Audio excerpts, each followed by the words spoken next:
August 21st. Job chapter 1st verse 1st until chapter 3rd verse 26. There was a man in the land of Uz whose name was Job, and that man was perfect and upright, and one that feared God and shunned evil.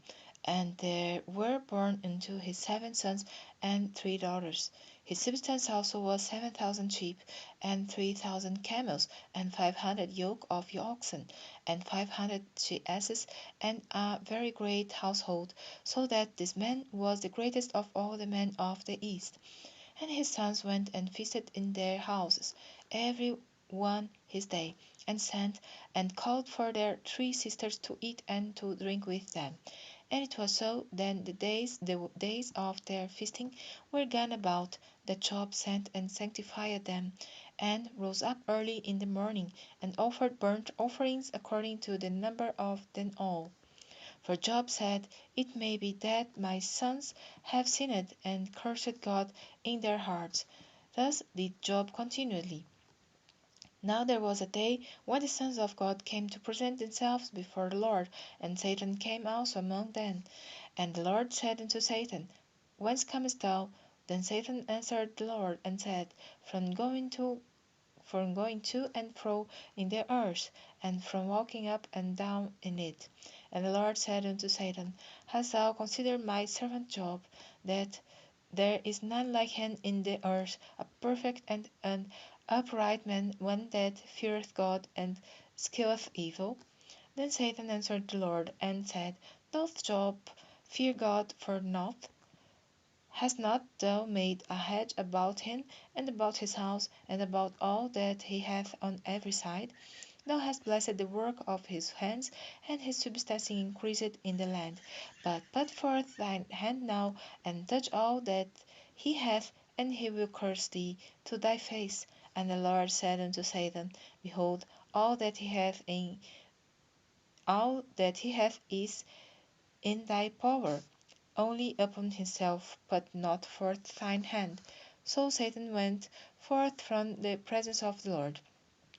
And there was a day when his sons and his daughters were eating and drinking wine in their eldest brother's house. And there came a messenger unto Job, and said, The oxen were plowing, and the asses feeding beside them, and the Sabeans fell upon them, and took them away. Yea, they have slain the servants with the edge of the sword, and I only am escaped alone to tell thee. While he was yet speaking, there came also another, and said, The fire of God is fallen from heaven, and hath burned up the sheep and the servants, and consumed them. And I only am escaped alone to tell thee. While he was yet speaking, there came also another, and said, The Chaldeans made out 3 bands, and fell upon the camels, and have carried them away. Yea, and slain the servants with the edge of the sword, and I only am escaped alone to tell thee. While he was yet speaking, there came also another, and said, Thy sons and thy daughters were eating and drinking wine in their eldest brother's house, and behold, there came a great wind from the wilderness, and smote the 4 corners of the house, and it fell upon the young men, and they are dead, and I only am escaped alone to tell thee.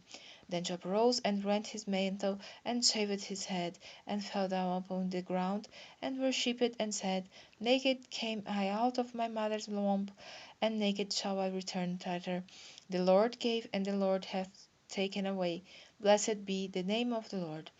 In all this Job sinned not, nor charged God foolishly. Again, there was a day when the sons of God came to present themselves before the Lord, and Satan came also among them to present himself before the Lord. And the Lord said unto Satan, From whence comest thou? And Satan answered the Lord, and said, From going to and fro in the earth, and from walking up and down in it. And the Lord said unto Satan, Hast thou considered my servant Job, that there is none like him in the earth, a perfect and an upright man, one that feareth God and escheweth evil? And still he holdeth fast his integrity, although thou movest me against him, to destroy him without cause. And Satan answered the Lord, and said, Skin for skin, yea, all that a man hath will he give for his life. But put forth thine hand now, and touch his bone and his flesh, and he will curse thee to thy face. And the Lord said unto Satan, Behold, he is in thine hand, but save his life. So went Satan forth from the presence of the Lord, and smote Job with sore boils from the sole of his foot unto his crown. And he took him a potsherd to scrub himself withal, and he sat down among the ashes. Then said his wife unto him, Dost thou still retain thine integrity? Curse God and die. But he said unto her, Thou speakest as one of the foolish women speaketh. What? Shall we receive good at the hand of God, and shall we not receive evil? In all this did not Job sin with his lips. Now when Job's 3 friends heard of all this evil that was come upon him, they came every one from his own place, Eliphaz the Temanite, and Bildad the Suhite, and Zophar the Naamathite. For they had made an appointment together to come to mourn with him and to comfort him. And when they lifted up their eyes afar off, and knew him not, they lifted up their voice and wept, and they rent every one his mantle, and sprinkled dust upon their heads toward heaven. So they sat down with him upon the ground 7 days and 7 nights, and none spake a word unto him, for they saw that his grief was very great. After this opened Job his mouth, and cursed his day. And Job spake and said, Let the day perish wherein I was born, and the night in which it was said, There is a man child conceived. Let that day be darkness. Let not God regard it from above, neither let the light shine upon it. Let darkness and the shadow of death stain it. Let a cloud dwell upon it. Let the blackness of the day terrify it. As for that night, let darkness seize upon it. Let it not be joined unto the days of the year. Let it not come into the numbers of the months. Lo, let that night be solitary. Let no joyful voice come therein. Let then curse it that curse the day, who are ready to raise up their mourning.